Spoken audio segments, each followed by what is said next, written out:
Hi everyone, I welcome you all to our channel. तो आज हम 9 नवंबर 2020 के न्यूज़ आर्टिकल डिस्कस करेंगे of the Indian Express. And before starting the session please do like share and subscribe to our channel and press the bell icon. So let's get started. सबसे पहली जो news है that is related to आज 9 नवंबर है। तो 9 नवंबर को 21st Uttarakhand state foundation day celebrate किया जाता है। ठीक है, 21st Uttarakhand state foundation day, आज ही के दिन उत्तराखंड की स्थापना हुई थी। तो जिनको मतलब अगर नहीं जानना है स्टैटिक जी के उत्तराखंड के बारे में तो वो 3 से 4 मिनट स्किप कर सकते हैं ना। उसके बाद हम इंडियन एक्सप्रेस के आर्टिकल जो है वो डिस्कस करेंगे।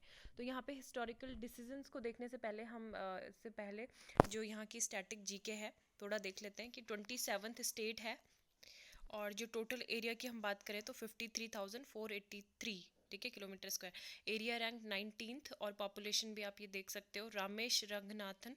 और जो यहाँ की लिटरेसी रेट है वो 79.63%। सेक्स रेशियो 963 फीमेल पर 1000 मेल। लेजिस्लेटिव असेंबली में यहाँ पे 71 सीट्स है विधानसभा की। लोकसभा जो लोअर हाउस है दैट वहाँ पे 5 सीट्स हैं, अपर हाउस में 3 सीट है ना। ये भी पता होना चाहिए, अपर हाउस मतलब Rajya Sabha. And number of district 13। Uttarakhand high court कहाँ पे? नैनीताल में। टेम्पल्स की बात करें तो बद्रीनाथ टेम्पल, यमुनोत्री टेम्पल उत्तरकाशी में है, गंगोत्री टेम्पल भी उत्तरकाशी में है, और केदारनाथ टेम्पल गढ़वाल एरिया में आता है। लैंग्वेज संस्कृत भी यहाँ की ऑफिशियल लैंग्वेज है, हिंदी, संस्कृत, गढ़वाली, कुमाऊनी, जौनसारी, उर्दू। स्केल्टन लेक यहाँ पे है, रूपकुंड लेक, भीमताल लेक, डोडीताल, नैनीताल, नौकुचिया ताल, सात ताल। आई विल रिकमेंड कि जब भी आप यहाँ आए हमारे डिस्ट्रिक्ट में, मेरा डिस्ट्रिक्ट नैनीताल है अभी, तो नैनीताल लेक में आप यहाँ सात ताल जाना ना भूलें ना। सात ताल is my one of my favourite lake. तो रिवर की बात करें तो ये सारी रिवर है यहाँ पे, सरयू, टॉन्स, रामगंगा रिवर, पिंडार, नायार, नंदकानी, मंदकनी, मंदाकिनी, अलकनंदा, भागीरथी है ना, Bhilangana and Dhauli Ganga, Garhwal, Ganga river, Gaula river, Kali. तो गौला रिवर पे आपको डैम भी पता होगा, कौन सा डैम है? जमरानी डैम, बहुत ज़्यादा न्यूज़ में रहता है। फिर रामगंगा डैम जो है रामगंगा रिवर पे, टेहरी डैम, भागीरथी रिवर, ठीक है। इसके अलावा फेस्टिवल गंगा दशहरा, जोहरा, छोलिया यहाँ के फोक नृत्य, फोक डांस। नेशनल पार्क की बात करें तो Gangotri national park, Govind Pashu Vihar national park, Jim Corbett national park and Nanda Devi national park, Rajaji national park, valley of flowers national park, ठीक है। और वाइल्ड लाइफ सेंचुरी की बात करें तो अभी भी आपको एक पता होगा कि एक उत्तराखंड की एक पहली ऐसी वाइल्ड लाइफ सेंचुरी है जिसको रामसर साइट का भी दर्जा दिया गया है ना। तो ये भी आपको पता होना चाहिए। यहाँ पे नंदौर वाइल्ड लाइफ सेंचुरी के अलावा अस्कोट मस्क डियर सेंचुरी है, Askot Govind Pashu Vihar national park, Kedarnath wild sanctuary, Sona नदी वाइल्ड लाइफ सेंचुरी, ठीक है। इसके अलावा हम देख लेते हैं कि किसको रामसर साइट का दर्जा दिया गया है ना। तो वो दिया गया है असन कंजर्वेशन रिजर्व, ठीक है। असन कंजर्वेशन रिजर्व को क्या दिया गया? जो it's confluence with the Yamuna river, Dehradun, Uttarakhand की फर्स्ट रामसर साइट ये है। यहाँ पे 330 बर्ड स्पीसीज है including the critically endangered red headed vulture, white rumped vulture and Baer's pochard, ठीक है। तो ये भी यहाँ पे हैं। 49 फिश स्पीसीज भी यहाँ पे फाउंड की गई हैं जो इंडेंजर्ड हैं, ठीक है। पोटीटोरा महाशीर। एंड रामसर साइट आपको पता है कि 1971 में ईरान में एक जगह है रामसर, तो वहाँ पे ये एक इंटरगवर्नमेंटल ट्रीटी अडॉप्ट की गई थी, ठीक है। ये रहे उत्तराखंड के 13 डिस्ट्रिक्ट, ठीक है। ये सॉरी तो यहाँ पे है उत्तराखंड, देहरादून, टेहरी, हरिद्वार, रुद्रप्रयाग, चमोली, ये गैरसैंण इसकी न्यू कैपिटल, पौड़ी, अल्मोड़ा, बागेश्वर, पिथौरागढ़, चंपावत, नैनीताल, उधम सिंह नगर, ठीक है। ये कुमाऊं रीजन के ये सारे हो गए और ये गढ़वाल रीजन के ये डिस्ट्रिक्ट हो गए, ठीक है। तो ये भी पता होना चाहिए, 2 मंडल है, Garhwal and Kumaon. And famous tourist attraction क्या है? Nanda Devi and valley of flowers national park, जिसको यूनेस्को की वर्ल्ड हेरिटेज साइट भी घोषित किया गया है, ठीक है। तो ये भी पता होना चाहिए आपको। और बाकी के जो है गैरसैंण, ठीक है, Uttarakhand earlier known as Uttaranchal. तो ये उत्तर प्रदेश से 1998 में अलग हुआ था। Those who spearheaded the movement for statehood to Uttarakhand wanted Gairsain, ठीक है। जिस टाइम पे जो लोग ये मूवमेंट कर रहे थे कि उत्तराखंड को उत्तर प्रदेश से अलग करना चाहिए, तो उसी टाइम पे इन्होंने ये भी बोला था कि गैरसैंण भी एक इसकी राजधानी परमानेंट कैपिटल होनी चाहिए। लेकिन देहरादून को टेम्पररी कैपिटल बनाया गया। और उसके बाद से अभी क्या है कि जो कैपिटल मतलब यहाँ पे जो तहसील है चमोली डिस्ट्रिक्ट में, ठीक है, गैरसैंण, तो वहाँ पे अभी ये बेस्ट सूट की गई कि mountainous state as it was a hilly region following to the border of Kumaon and Garhwal region. तो कुमाऊं और गढ़वाल रीजन का आपको यहाँ पे मैंने मैप भी दिखाया था, है ना, कि ये इधर पौड़ी है, इधर बागेश्वर, ये रुद्रप्रयाग है। तो कुमाऊं गढ़वाल रीजन का एक तरह से जंक्चर भी है ये। तो इस वजह से यहाँ पे क्या है कैपिटल इसको बोला गया है ना बनाने के लिए। बाकी यहाँ के जो स्टेट एनिमल्स हैं वो भी आपको पता होने चाहिए कि जैसे मस्क डियर है ना, मस्क डियर उत्तराखंड का क्या है, स्टेट एनिमल है। और जो यहाँ की जो स्टेट बर्ड की हम बात करें तो वो मोनाल है, ठीक है, क्या है, मोनाल। और अगर हम स्टेट ट्री की बात करें तो वो क्या है, स्टेट फ्लावर है ब्रह्म कमल। एंड इस स्टेट ट्री जो है वृक्ष वो है बुरांस, है ना। तो अभी ये ओपन नहीं हो रहा है बट मैंने आपको ऐसे बता दिया। ये साइंटिफिक नेम आप इसके देख सकते हो, यहाँ पे साइंटिफिक नेम जो है इसके वो आ जाएंगे। तो एक बार वो देख लेते हैं। चलो, नहीं ओपन हो रहा है, कोई नहीं। एज ऑफ नाउ इतना ही याद रखना कि Gairsain is the new summer capital of the Uttarakhand state. Okay, बाकी यहाँ पे ये दिख रहा है कि declared as the capital, summer capital of Uttarakhand Gairsain, Bharadisain भी इसको बोलते हैं। Char Dham Devasthanam board with a view of develop the facility for Char Dham and visiting devotees, ठीक है। डबल इंजन गवर्नमेंट, यहाँ पे क्या है कि ऋषिकेश कर्णप्रयाग जो रेल प्रोजेक्ट है उस पर काम चल रहा है। और ये सारे आप देख सकते हो, जमरानी मल्टीपर्पज़ डैम है ना, टेहरी लेक प्रोजेक्ट अप्रूव हुआ है। और sanction for NIT Srinagar 9-10 crore है ना, 910 करोड़ रुपए सैंक्शन हुए हैं कि एनआईटी एक बनेगा श्रीनगर में। और रिवर्स माइग्रेशन और सेल्फ एम्प्लॉयमेंट के लिए क्या क्या काम किए, किस सेक्टर में कितना पैसा है, क्या प्रोजेक्ट है, तो वो भी आप सब देख सकते हैं। Issued in public interest by directorate of information and public relations. तो यहाँ पे वुमेन हेल्पलाइन नंबर 1090, किसान call centre 1551 1905, CM helpline number, child helpline number 1098 and Ayushman Uttarakhand helpline number 104, तो डिजास्टर कॉल सेंटर 1070। तो ये सब भी देख लेने चाहिए। टूरिज्म एंड फिल्में क्या है, जैसे 13 डिस्ट्रिक्ट्स 13 न्यू डेस्टिनेशन है ना, इस पे काम चल रहा है। और 27 हेलीपोर्ट्स इन द स्टेट, इस पे भी बात की गई है। और फार्मर वेलफेयर के लिए क्या क्या किया जा रहा है, अदर इम्पॉर्टेंट डिसीजन जो है ये सब भी लिए जा रहे हैं, आप देख सकते हैं यहाँ पे, ठीक है। तो ये है। एंड नेक्स्ट न्यूज़ हम अपनी स्टार्ट कर लेते हैं। Kejriwal lots people as Delhi records least number of dengue बोलते हैं इंग्लिश में, केसेस इन 5 years, ठीक है। तो डेंगी जो है, डेंगू के केसेस यहाँ पे देखने को मिले हैं 5 साल में, कम हुए।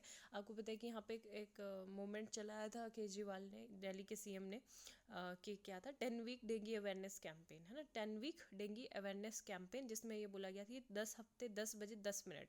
तो आपको क्या करना है, यहाँ पे लोगों को बोला गया कि जो स्टैग्नेंट वाटर है, जो रुका हुआ पानी है, ऐसा नहीं है कि उसमें मच्छर नहीं पनपते, मेन जो डेंगू का जो मच्छर होता है उसी में पनपता है मॉस्किटो, ठीक है। तो 10 AM एवरी संडे आपको क्या देखना है, 10 हफ्ते तक एटलीस्ट, कि वहाँ पे कोई स्टैग्नेंट वाटर में कुछ ऐसा लार्वा वगैरह तो नहीं है। तो ये सब चीज़ें बोली गई थी। Political scientist CP Bhambhri dies at 87।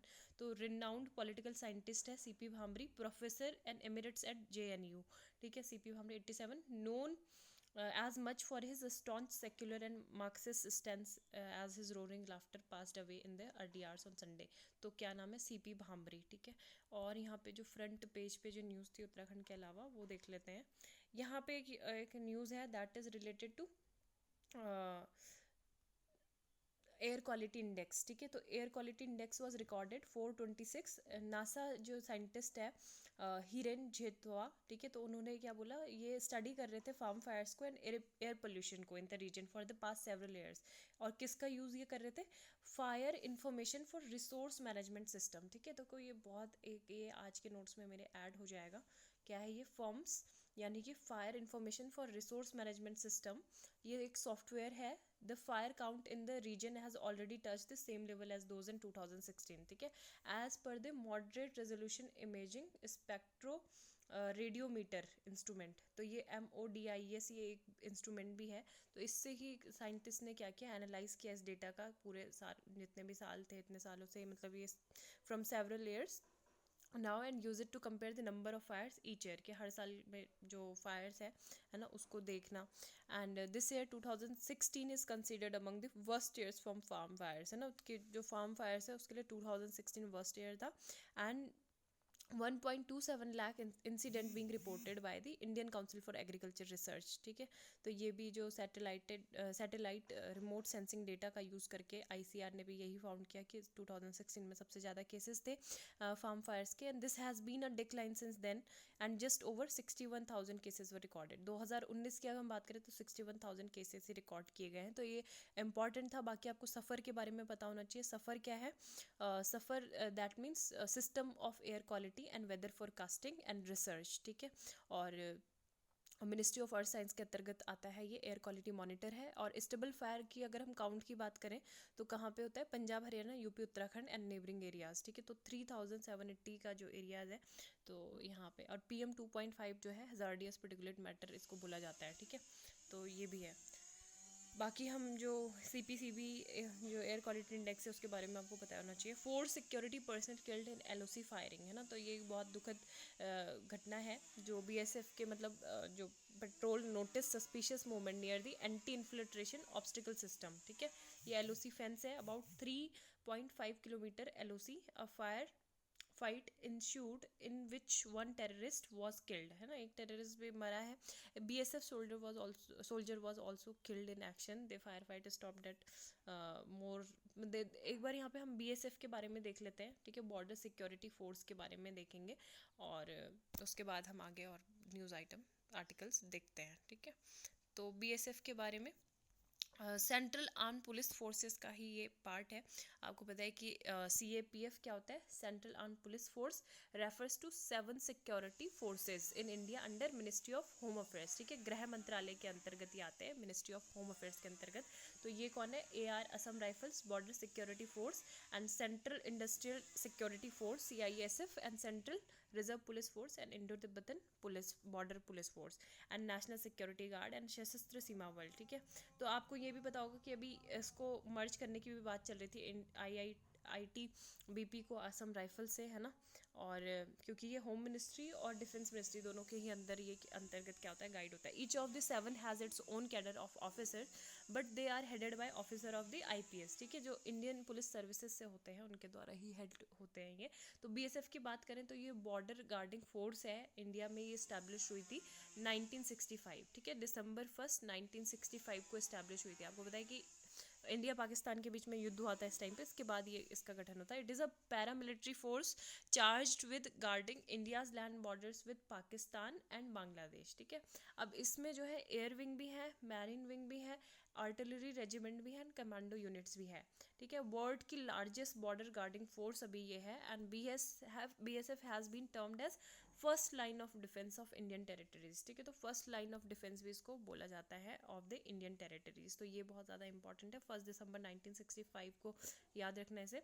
और पाकिस्तान एंड बांग्लादेश का बॉर्डर सिक्योर करती है। BSF is one of the 5 central arm police force, ministry of home affairs के अंतर्गत है, ठीक है। तो ये इंपॉर्टेंट था जानना। नेक्स्ट न्यूज़ यहाँ पे जो है रिलेटेड देख लेते हैं। आज एक और दिवस है, नेशनल लीगल सर्विस डे है, ठीक है, नेशनल लीगल सर्विस डे। तो आप एक बार वीडियो को पॉज करें और प्लीज़ कमेंट करें कि हमारे कॉन्स्टिट्यूशन के किस आर्टिकल में, क्या वो फंडामेंटल राइट्स में है या फिर हमारे DPSPs में है कि फ्री लीगल एड की कहीं पे बात की गई है, फ्री लीगल एड की बात की गई है। तो किस आर्टिकल में की गई है वो आप प्लीज़ ज़रूर कमेंट करें, ठीक है, या फिर अपने नोट्स में एक बार गूगल करके ऐड कर लें, ठीक है। तो नेशनल लीगल सर्विस डे मनाया जाता है, फर्स्ट सेलिब्रेटेड इन 1995, ठीक है।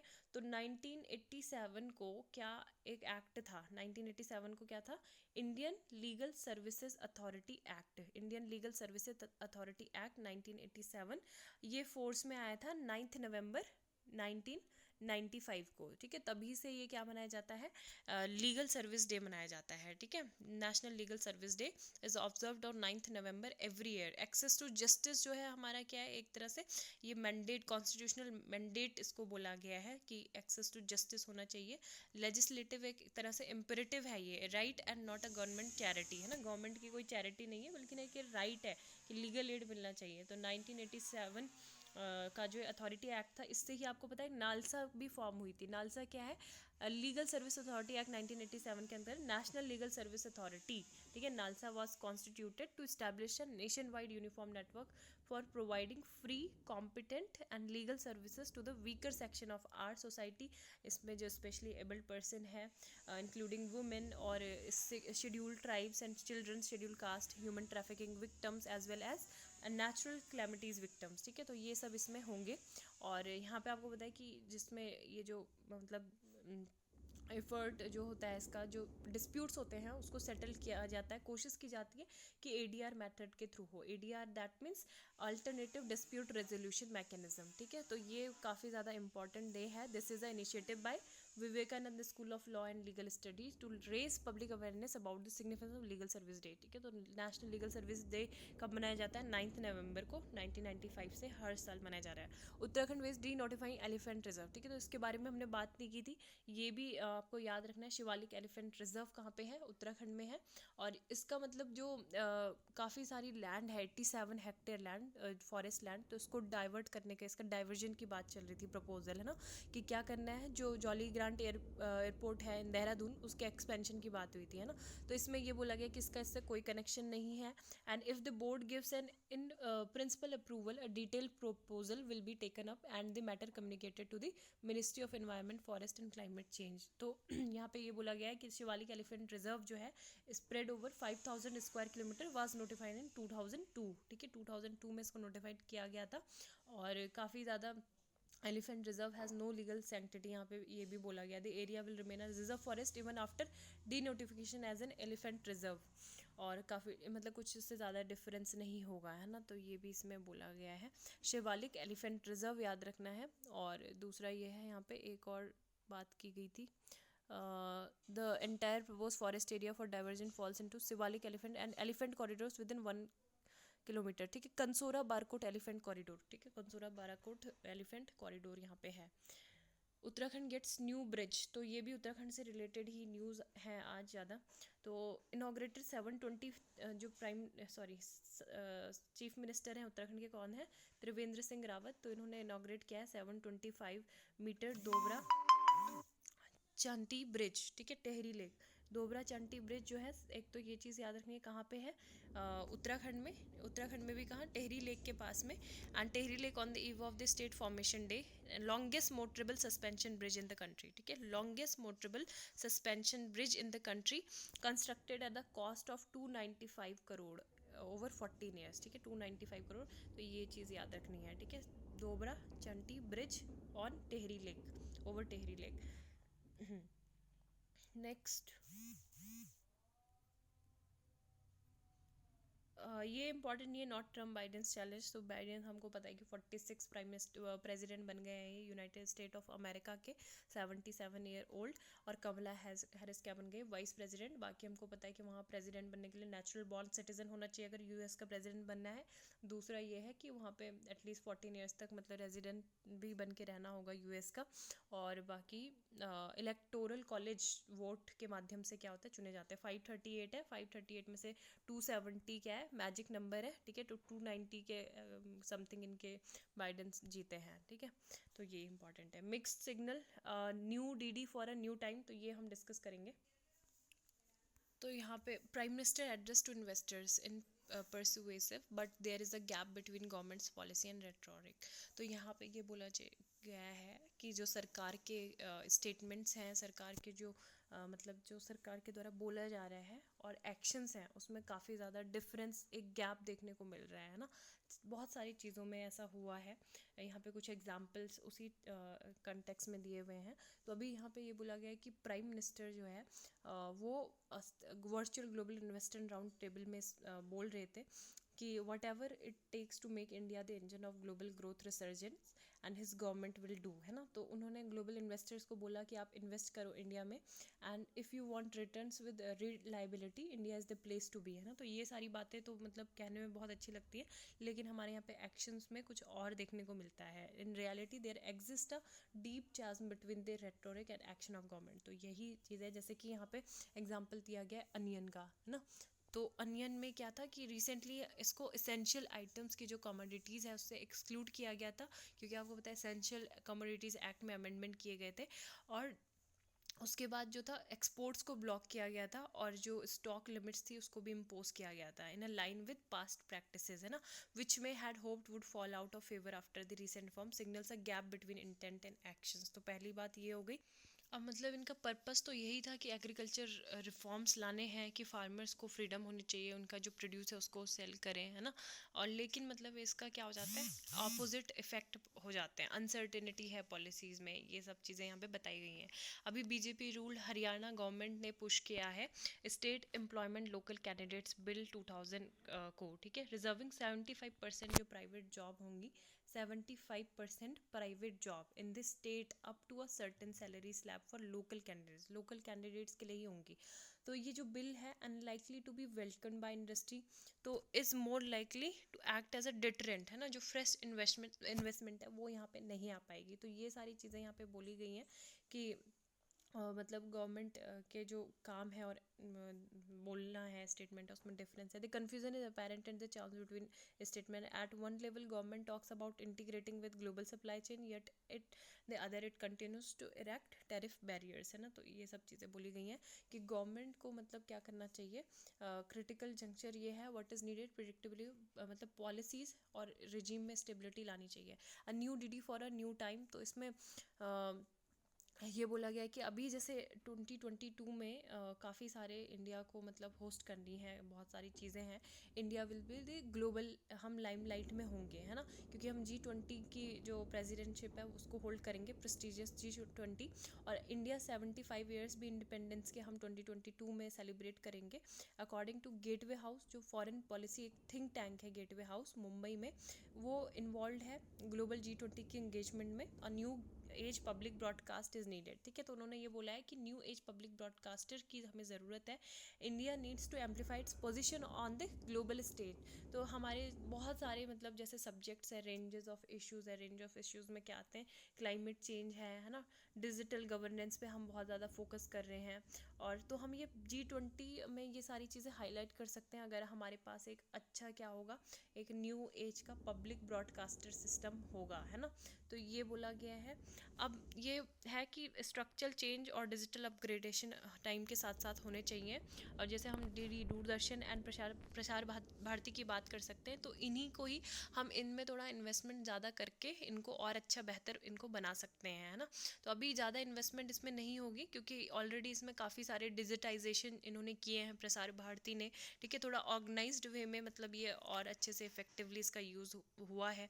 और बाकी क्या है, first news has become entertainment not journalism and DD takes its viewers back to state but solid reporting of the news essential in a democracy. तो डेमोक्रेसी में एक एसेंशियल भी नीड है कि एक सॉलिड रिपोर्टिंग होनी चाहिए, है ना, और एक एंटरटेनमेंट ही ना बने वो। तो हमें जैसे दूरदर्शन को हम देखते हैं तो बचपन से लेके अभी तक वो वैसा ही दिखता है, उसकी ऑथेंटिसिटी है अभी तक। तो ये है। So this is mountain to climb. अभी प्रसार भारती की हम बात करें तो यहाँ पे 7 की ऑफरिंग्स प्रसार भारती के द्वारा है, ठीक है। प्रसार भारती अपने आप में मतलब एक ही वो नहीं है न्यूज़, इस ये क्या ऑफ़र करता है, ऑल इंडिया रेडियो भी करता है offer, and all India radio news भी, एंड दूरदर्शन भी, एंड डीडी न्यूज़ भी, DD free dish DTH, and DTT digital terrestrial television है, एंड डिजिटल ऐप जिसका नाम है न्यूज़ ऑन AIR, जो आप में से बहुत लोगों के मोबाइल मतलब फ़ोन में होगी अभी भी। So these are broadcast internationally to, ठीक है। जो ये टेरेस्ट्रियल टेलीविज़न है ये मतलब इंटरनेशनली भी ये ब्रॉडकास्ट होते हैं 120 कंट्रीज़ में through various ties up. Doordarshan continues to produce broadcast a vast array of programmes and shows in all languages, almost सारी लैंग्वेजेस जितनी भी हैं इंडिया की सब में ये ब्रॉडकास्ट होता है with maximum reach across the country, ठीक है। सिस्टर ब्रॉडकास्ट क्या है, ऑल इंडिया रेडियो। तो इसने भी अपने जो लिसनर है उसका काफ़ी ज़्यादा मतलब स्पेस एक तरह से इंक्रीज़ हुआ है जब से मन की बात स्टार्ट ब्रॉडकास्ट हुआ है 6 साल पहले से, है ना, तब से ये बोला जा रहा है। एंड अभी ये है कि अगर हम बात करें दूरदर्शन और प्रसार भारती की, तो मतलब सरकार आपको पता है कि इन्वेस्टमेंट जो है बहुत सारी चीज़ों में डिडक्ट कर रही है, रिडक्शन कर रहे हैं, है ना। लेकिन अभी ये है कि यहाँ पे कंटिन्यू सेंट्रल गवर्नमेंट का सपोर्ट इनको मिलता रहेगा। लेकिन यहाँ पे जो ये आउटडेटेड थोड़ी सी टेक्नोलॉजी है और ओल्ड लुक है इसका, and feel and dismal social media presence make it unattractive to India's vast new age youth, है ना। तो तभी अभी भी मतलब जो न्यू एज यूथ है वो इन सब चीज़ों को नहीं यूज़ कर रहे हैं, इन प्लेटफॉर्म्स को, which is the target audience of its competitors, है ना। तो ये बोला गया है कि थोड़ा सा मतलब इसका जो ओल्ड लुक है इसमें थोड़ा सा न्यू टच आना चाहिए, और जिससे कि दूसरे जो अभी की जनरेशन है वो भी इनको देखें। एंड टू सोशल मीडिया, दूसरा ये है कि social media holds the key, है ना। दूरदर्शन प्रसार भारती की जो है प्रेजेंस नहीं है सोशल मीडिया पे, मतलब बिल्कुल मिनिमल प्रेजेंस है लेकिन मिनिमल। जैसे ट्विटर पे भी थोड़ा होते हैं लेकिन लोग इतना ज़्यादा उसको ध्यान नहीं देते हैं ना। तो ये सब चीज़ें बोली गई हैं। And app are for everybody but there are other smart option according to Nasrul Hadi of the International Center for Journalism in a country like India where the vast number use Android phones. तो बहुत सारे जो है Android phones को use करते हैं लेकिन limited memory होती है। तो बेस्ट ऑप्शन यही है कि उसको एक प्रोग्रेसिव वेब ऐप में कन्वर्ट किया जाए. It feels like an app but uses the browser, है ना, और एलिमिनेट्स इशू जो प्रिवेसी वाले इशू है जैसे गवर्नमेंट ऐप्स में जो होते हैं वो सारे बीच से दूर हो जाए. दूसरा ये बोला गया है कि फ्रांस में भी 24 प्रेजेंस, फ्रांस 24 है जिसकी प्रेजेंस अफ्रीका में भी है ना. तो वहाँ पे अभी तक जो एक कॉलोनियल पास्ट रहा है कंट्री का, तो वो अभी तक वहाँ पे देखने को मिलता है. Countries relationship from its colonial past in the continent. And दूसरा ये है 5, spread the word about Doordarshan, है ना. तो दूरदर्शन के बारे में बताना चाहिए ऑल ओवर द वर्ल्ड, और जो इसके इम्पैक्ट हैं of the newest technology on the media. तो ये सारी चीज़ें दूरदर्शन भी कर सकता है. वो जो भी पब्लिक ब्रॉडकास्टिंग चीफ्स हैं उनको इनवाइट कर सकता है पूरे throughout the world to share their experiences, है ना, विद द पैंडमिक. और यही सब चीज़ें यहाँ पे बोली गई हैं. तो यहाँ पे नेक्स्ट जो आर्टिकल है ये देख लेते हैं, द गुड फूड फिक्स. तो ये गुड फूड फिक्स जो है it is very very important article. यहाँ पे तो डिमोनेटाइजेशन से ही रिलेटेड आर्टिकल है कि 8 नवंबर को हुआ था, तो ये 4th एनिवर्सरी उसकी है ना. 2016 में 8 नवंबर को डिमोनेटाइजेशन हुआ था. तो अभी मतलब इकोनॉमिक पेज में भी ये था कि जो कैश है सर्कुलर इकोनॉमी काफ़ी ज़्यादा है ना, बढ़ा है वो. तो यहाँ पे अभी द गुड फूड वर्क में हम देख लेते हैं क्या है. अब अक्टूबर 16 को वर्ल्ड फूड डे सेलिब्रेट किया जाता है, वर्ल्ड फूड डे, ठीक है. World food day prime minister Modi ने यहाँ पे एक 75 रुपीज़ का कॉइन भी, कॉमोमरेटिव कॉइन इशू किया था, क्योंकि यहाँ पे क्या था, FAO, ठीक है, FAO को 75 ईयर हो गए थे. Food organisation of food and agriculture organisation, ठीक है. इसका हेडक्वार्टर का है रोम में है, इटली. और 1945 में ये इस्टेब्लिश हुआ था, 1945 में. तो 16 अक्टूबर को ही ये सारी कंट्रीज़ मिली थी, और 1945 में रिप्रेजेंटेटिव ऑफ 44 नेशंस, और इन्होंने इस्टेब्लिश किया FAO को, ठीक है, the first of the new United nation agency for the first time. तो ये सारी चीज़ें थे. उस टाइम पे फोकस किया गया कि जो लेवल ऑफ न्यूट्रिशन है and improve production and distribution of food and agriculture products, ठीक है, इस पे. और यहाँ पे एक और चीज़ प्राइम मिनिस्टर के द्वारा की गई कि 17 बायो फोर्टिफाइड वेराइटीज़, ठीक है, 17 bio fortified varieties of 8 crops. तो ये भी यहाँ पे डेडिकेटेड की गई थी प्राइम मिनिस्टर के द्वारा.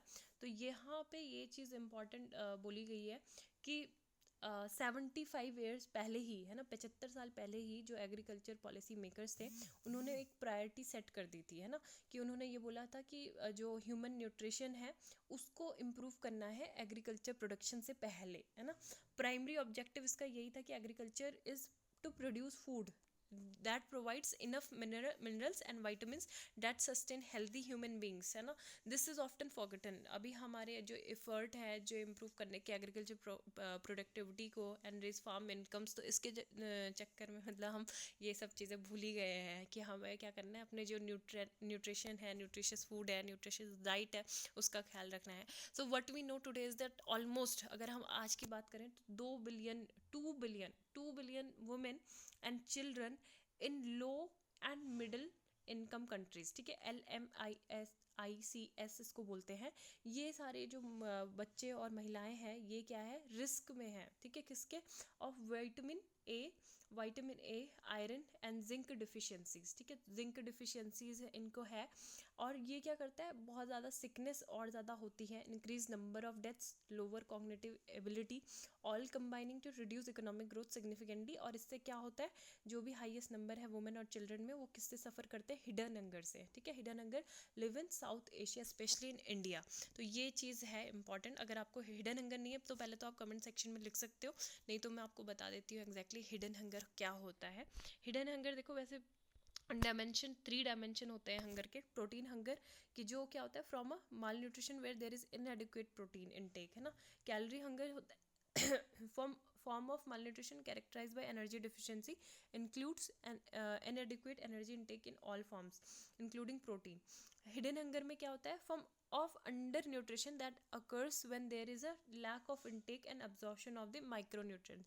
जब क्या करते हो कि जो क्वालिटी ऑफ फूड होता है, that quality of food people eat does not meet their nutrient requirements, है ना, जो आप खा रहे हो उसमें जो क्वालिटी है उसकी, आपकी जो न्यूट्रिएंट रिक्वायरमेंट्स है उसको फुलफिल नहीं कर रहा है, तो so the food is deficient in micro nutrients, है ना, उसमें पूरे जो है माइक्रो न्यूट्रिएंट्स नहीं है, such as the vitamins and minerals that they need for their growth and development. अब यहाँ पे स्टेपल फूड की भी बात की गई, तो स्टेपल फूड भी आपको पता होना चाहिए, जो हमारा एक रूटीन फूड होता है, जो जनरली एक मतलब vast of the majority the people, है ना, हम सब खाते हैं, अफोर्ड कर सकते हैं, तो उसमें क्या होता है, एनिमल प्रोडक्ट्स होते हैं, कॉमन स्टेपल्स में क्या होता है, इंक्लूडिंग सेरियल्स, जैसे राइस, सेरियल्स में जैसे दालें हो गई ना, rice, wheat, maize, millet and sorghum, and starchy में tubers, root, vegetables such as potatoes, cassava, sweet potatoes, yams, taro, है ना, मीट, फिश, एग्स, मिल्क, तो ये सारी चीज़ें किस में आती हैं, स्टेपल्स में आती हैं, ठीक है, तो ये चीज़ें आपको पता होनी चाहिए। स्टेपल फूड्स में also include depending on the region olive oil, coconut oil, sugar, ठीक है, तो ये है। नेक्स्ट मेन यही बोला गया है कि जो विटामिन डिफिशिएंसी है, मतलब काफ़ी ज़्यादा लो क्वालिटी है, मिनरल और vitamin deficiency, low quality diet, और poor desire but can not afford the purchase, है ना, क्योंकि इतने सारे लोग जो है गरीब है, वो सारे लोग तो मतलब जितना उनको वेजिटेबल लेनी हो वो नहीं ले सकते ना सफिशिएंट क्वांटिटीज़ में, फ्रूट्स नहीं अफोर्ड कर सकते, पल्सेस, एनिमल प्रोडक्ट्स, तो ये सब चीज़ें एक हैं जिसका रीज़न मतलब ये है कि इतना हिडन हंगर यहाँ पे होता है। तो इस एड्रेस को कैसे सॉल्व किया जा सकता है मिनरल एंड वाइटामिन्स को, थ्रू एग्रीकल्चर। तो देयर आर 2 ब्रॉड स्ट्रैटेजीज यहाँ पे बताई गई हैं। पहली बात तो ये कि जो डेंसिटीज़ है मिनरल्स की उसको इम्प्रूव किया जाए, है ना, वाइटामिन्स की इन high amounts of food staple, जो पुअर ऑलरेडी कंज्यूम, जो मतलब गरीब लोग खाते हैं, उसमें ही क्या करना है, high amounts of food staples, vitamins वगैरह, उसमें मिनरल्स को ऐड करना है, उसकी डेंसिटी को बढ़ाना है। The second is to increase their consumption of nutritious non staple foods, ठीक है, कि अगर वो कंजम्पशन कर रहे हैं नॉन स्टेपल फूड का भी, तो उसमें भी क्या करना है, न्यूट्रिशियस नॉन स्टेपल फूड को ही ऐड करना है। तो second broad strategy fundamentally depends on raising incomes and lowering the real prices of non staple foods. तो ये सब चीज़ें यहाँ पे बोली गई हैं। और इसके अलावा ये है कि on the way to do this is through conventional plant breeding, a term has been coined for this process, biofortification, ठीक है, यहाँ पे ही बायो फोर्टिफिकेशन का इंडोर्समेंट प्राइम मिनिस्टर ने किया था, that is very very commendable. And 8 bio fortified crops की बात यहाँ पे की गई है, और जो IARI है, the credit goes also goes to the Indian agriculture research institute, ठीक है, इनको भी जाता है, और many agriculture scientist of India जैसे कि MS स्वामीनाथन को भी, इन्होंने भी एक लॉन्ग टर्म विजन दिया था परसिवरेंस को लेके, to develop these bio fortified crops. This bio fortified staples need to be closely link to India's food based welfare programs, ठीक है, जैसे हमारा जो PDS है, कौन से हमारे food based programs, public distribution system है, मिड डे मील है ना, और जो आंगनवाड़ीज़ है, तो ये सारे एक इंटीग्रल पार्ट बन गए हैं हमारे नेशनल न्यूट्रिशन मिशन का, जो पोषण अभियान जिसको बोला जाता है। और ये क्या करेंगे, हेल्प भी करेंगे कोविड-19 पैंडमिक जैसे जो पैंडमिक होते हैं, है ना, उनको भी फाइट करने के लिए, जो एडवर्स इम्पैक्ट इसके देखने को मिले हैं nutrition of the countries vulnerable population. अभी ये बोला जा रहा है कि हमको क्या करना चाहिए, कि रिसेंट जो एविडेंस है वो ये डेमोन्स्ट्रेट करते हैं कि अगर हम बात करें नाइट्रोजनस फर्टिलाइजर्स की, तो उनमें प्रोटीन्स की डेंसिटी इंक्रीज होती है ना, काफ़ी ज़्यादा इंक्रीज होता है, मतलब प्रोटीन का इंटेक, प्रोटीन ज़्यादा होता है इसमें, बस मिनरल्स है, वाइटामिन एंड स्टेपल फूड्स। तो अगर हम जिंक को भी ऐड करेंगे और आयोडीन को भी फर्टिलाइजर्स में ऐड करेंगे, तो ये एक तरह से बहुत ही बेहतर हो जाएगा, है ना, आयोडीन डेंसिटी ग्रेन्स। तो एक तरह से fertilisers strategy with bio fortified crops, ठीक है, इसकी बात की गई है। And evidence for these pathways was developed under the Harvest Zinc programme, Ismail Cakmak का ये था, टर्की में इन्होंने चलाया था, ठीक है, कि क्या करना, कि फर्टिलाइजर को लिंक करना बायो फोर्टिफाइड क्रॉप्स के साथ साथ। और ये बोला गया है कि सबसे मेन हम मतलब क्या कर सकते हैं, 2 फंडामेंटल पॉइंट्स यहाँ पे बोले गए हैं। वो क्या पॉइंट्स है, पहली बात तो ये कि प्राइम ऑब्जेक्टिव ये होगा कि is to lower the real prices of the key food items, है ना, जो की फूड आइटम्स है उसके प्राइस को क्या कर देना, कम कर देना। दूसरा ये कि these food items will very greatly by country depending on dietary patterns, है ना। और बाकी ये है कि जो मतलब क्या कर रहे हैं, जो foods turning now to vegetables and fruit pulses animal products foods already dense in minerals and vitamins. the fundamental strategy ये है कि हमें क्या करना होगा, कि जो न्यूट्रिएंट इनटेक है ना, तो उसमें अपना जो इंक्रीज़ करना होगा, जो ये सारे जो मिनरल्स है, वाइटामिन्स है इसका, और supply can be increase cost effectively through public policy investment, ठीक है, पब्लिक पॉलिसी इन्वेस्टमेंट के थ्रू हम क्या कर सकते हैं, इसको इंक्रीज़ कर सकते हैं ना। तो मेन यही है कि हम क्या करें कि सब स्ट्रैटेजी बनाएं कि जो फूड स्टेपल है इसमें क्या करना है, जो हमारे न्यूट्रिशन कंपोनेंट्स हैं उनको इंक्रीज करना होगा, एंड डिक्रीज किसको करना होगा, जो अनडिज़ायरेबल कंपाउंड्स हैं, ठीक है, अनडिज़ायरेबल कंपाउंड्स की डेंसिटी को क्या करना होगा, डिक्रीज करना होगा, ठीक है। तो ये चीज़ यहाँ पे बोली गई है। First the primary objective is to lower the real prices of the, ये तो हम बताएंगे। जैसे अब हम मिल्क का मतलब इतना ज़्यादा कंजम्पशन अभी होता है ना, लोग मिल्क को एक तरह से क्या बोलते हैं, बैलेंस डाइट के रूप में लेते हैं। तो ऑपरेशन फ्लड आया था उसके लिए, तो उस टाइम पे काफ़ी ज़्यादा मिल्क प्रोडक्शन भी इम्प्रूव हुआ था। हाईली न्यूट्रिशियस और इम्पॉर्टेंट फूड इसको बोला गया था in Indian diets, and supply went up sharply, supply भी बहुत तेज़ी से बढ़ी थी, है ना।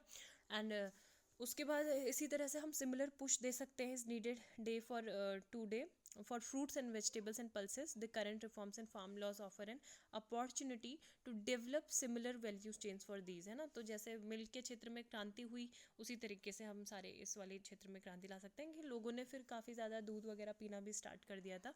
And agriculture policy makers typically focus on increasing productivity पे फोकस कर सकते हैं, वो फार्मर्स की इनकम पे फोकस कर सकते हैं, लेकिन न्यूट्रिशन, इम्प्रूव्ड न्यूट्रिशन पे इन्वेस्ट करना जो है एग्रीकल्चर है एक्सट्रीमली हाई इकोनॉमिक पे ऑफ्स, ठीक है। अगर वो इस पे न्यूट्रिशन पे फोकस करते हैं, जितने भी इन्वेस्टर्स हैं, एग्रीकल्चर साइंटिस्ट हैं, तो उसके हाई इकोनॉमिक पे ऑफ मिलेंगे, है ना। तो इसके लिए मतलब ये बायो फोर्टिफाइड जो स्टेपल्स है, इसको लिंक करना पब्लिक फूड प्रोग्राम्स के साथ, वो काफ़ी एक अच्छा सराहनीय कदम सरकार के द्वारा है। इन सर्च ऑफ डिग्निटी, तो ये आर्टिकल आप एक बार खुद से पढ़ लेना, बस इसमें यही चीज़ बोली गई है कि हमारे जो रिप्रेजेंटेटिव है उनका failure and institution can not deter us, है ना।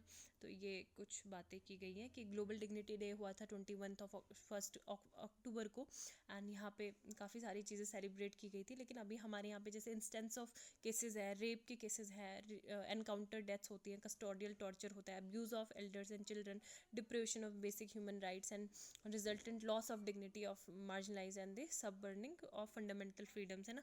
तो जैसे आंध्र प्रदेश के जो सीएम था, उन्होंने ये बोला था कि जुडिशरी में अभी अपॉइंटमेंट भी नहीं हुआ है, जबकि फिर भी ये बोला कि उनको मतलब अपॉइंट नहीं करना चाहिए क्योंकि वो थोड़ा बायस्ड हो जाएंगे नेचर के। देन यहाँ पे इम्पॉर्टेंट नहीं है कि फोर्थ सेकेंड वेव आने वाली है कोविड-19 की, इतना खास आर्टिकल है नहीं। यहाँ पे नेक्स्ट देख लेते हैं वर्ल्ड अफेयर में। World leaders hope for fresh start after Biden defeats Trump, ठीक है। तो यहाँ पे काफ़ी सारे लीडर्स ने कॉन्ग्रेचुलेट किया है को बाइडेन को, और बोला है कि American first trade policy withdrawal from the, जैसे डोनाल्ड ट्रम्प के टाइम पे यहाँ से सबसे हट गया था ना, नेटो पे अटैक्स थे, पेरिस क्लाइमेट डील अग्रीमेंट से बाहर हो गए थे, वर्ल्ड हेल्थ ऑर्गेनाइजेशन या फिर WTO है ना। तो यहाँ पे सारे कंट्रीज़ ने अपनी अपनी बातें बोली हैं कि जैसे जैसे TPP है, trans pacific partnership trade agreement, और जो प्रेशर लगाए थे ट्रम्प ने कनाडा, मैक्सिको, साउथ कोरिया पे, है ना, तो उसको क्या करेंगे, रीनिगोशिएट कर सकते हैं in trade terms.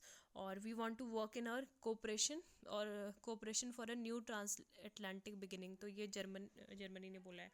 Then Douglas inform to be America's first second gentleman, तो सेकंड जेंटलमैन आपको पता है कि US प्रेसिडेंट की जो वाइफ होती है उसको एड्रेस किया जाता है फर्स्ट लेडी, ठीक है, फर्स्ट लेडी बोला जाता है।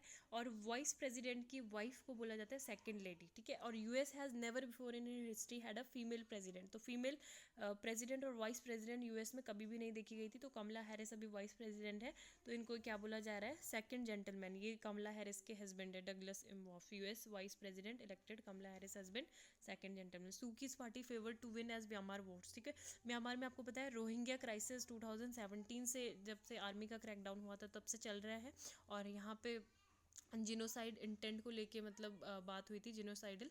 Apart from those who fled most of the Rohingya still in Myanmar will also unable to vote, तो राखिन स्टेट में रहते हैं लेकिन वहाँ पे इलेक्शन कैंसिल्ड हो गए थे तो वोट नहीं कर पाए थे, है ना।